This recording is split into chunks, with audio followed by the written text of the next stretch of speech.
When I find myself in times of trouble, Mother Mary comes to me, whispering words of wisdom. Let it be, let it be, let it be, let it be, let it be. There will be an answer, let it be.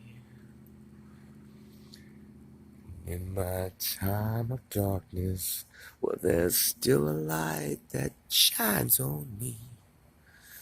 Shine on till tomorrow.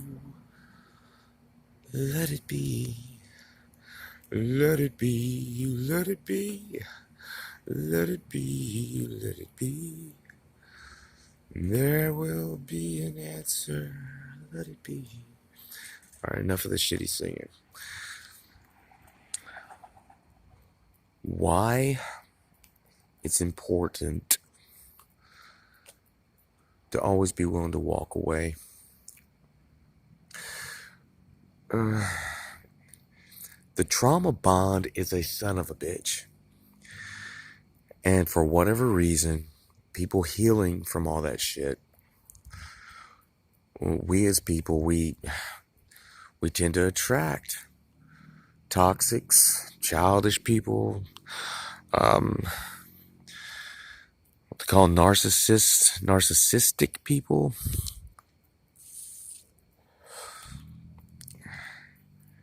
And until you get those boundaries straight,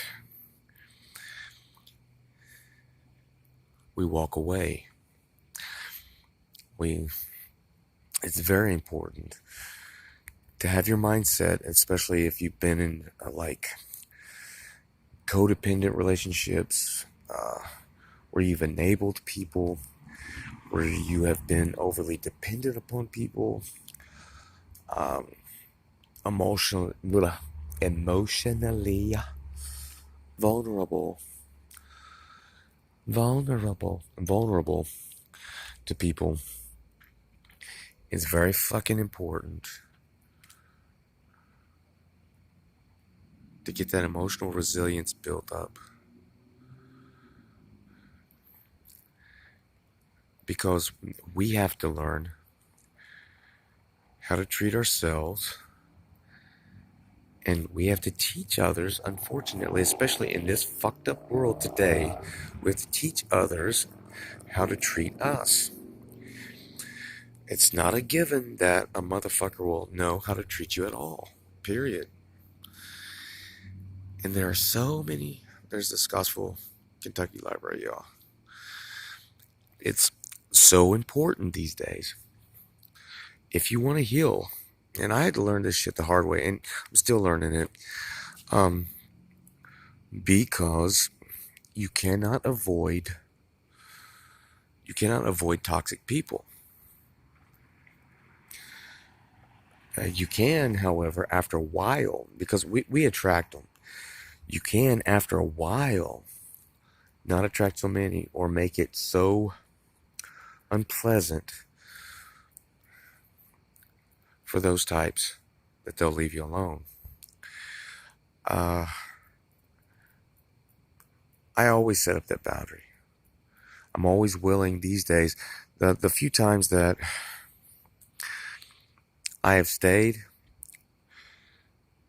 in a ship, and I was fearful of losing this person or that person, it just come out for the worst.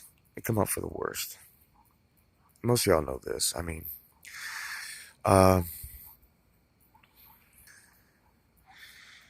and trying to see if some of that beautiful moon will show up. I don't know. Looks like shit coming from here, but it's a beautiful fucking moon out tonight. Anyway, what was I saying? Oh, yeah. So, those types depend upon us coming back. They're the types that say, okay, fuck you, it's over, da da da. or the type that says, oh yeah, I knew you were just like all the rest, and you're abandoning me and blah, blah, blah. You'll get both types. Now, the reason why it's so effective with the toxics in our life is because it does mirror certain types of human behavior that are sort of normal, but we've been skewed, y'all. So we can't really depend upon that. And if a person makes a mistake in our lives and we have a boundary, we say, listen, this is the boundary. We're not going to talk right now, at least for a week. Or, hey, I'm not going to be treated that way. I think that you don't need to be around me, or something of that nature. A person who actually cares, they're going to consider what the fuck they did, and then they're going to come back to you on their own. It's bullshit, but it is true. I don't know if it's bullshit, but it is true that you don't get in life necessarily what you fucking want. You get what you negotiate for. I can't remember who said it first, but it's absolutely true. It's absolutely true. Here we are back at the cemetery again. Yes, I know. But I want you to think about this. In all of these tombstones and dead people, 7 or 8 out of every 10 of them lived a miserable fucking life simply because they didn't know how to say no, and they didn't know when to say yes. Unfortunate but true. Most people in general live miserable fucking lives. The people that I've privately consulted for through email and in the public here around Scottsville, all y'all are awesome, by the way.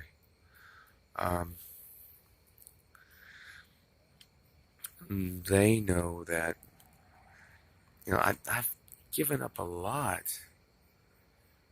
I've made anywhere from $20,000 a year, $50,000 a year, close to $100,000 a year. And I've made zilch.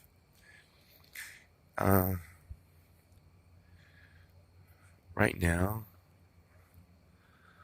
I'm not making that much money, and that's okay. Because the peace that I'm getting, you hear that? It's so quiet. No drama. The peace that I'm getting is priceless. And the people that are coming into my life want me there. They're not trying to use me. So, a lot of times I'll just assume if a person fucking throws me under a fucking bus or doesn't respect me, I'll walk away. And you should always walk away. I don't care if it's your mother, father, brother, sister, your son, your daughter.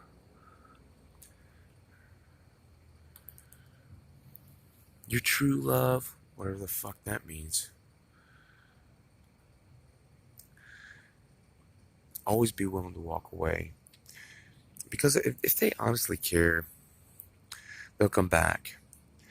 Now, the caveat is this. If you walk away and you understand you've been a dick or a cunt, and it happens, then you have to be that big motherfucker that comes back and say, listen, I was a douchebag. And you have to be totally responsible and accountable if they don't take you back. You have to be okay with that. Because it does happen. It does happen. Anyway, I was taking a break. off the subliminal research, my fucking mind feels about fried.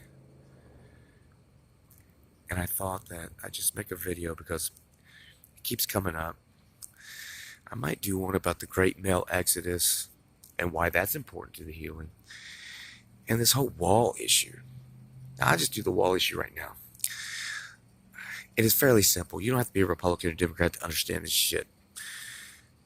Would you take the windows and doors out of your fucking house and allow anything and everything in? If you would, then fuck it. We don't need a wall and you get what you get. The baby gets eaten, whatever. Your house gets trashed, whatever. I mean, it's not a huge issue. It's not an issue about compassion and goddamn empathy. People want to immigrate. Don't do that shit legally. This is not about legal immigration. Fuck, it's not really about illegal immigration. It's a goddamn power play. And the wall, to me, is just another goddamn boundary issue. Anyway, I don't even like to get fucking political. I love you, sexy motherfuckers. I gotta get back to it. Take care of yourself. Love yourself. And just know I love you, motherfucker. I really do. I honestly goddamn do. Peace, babies.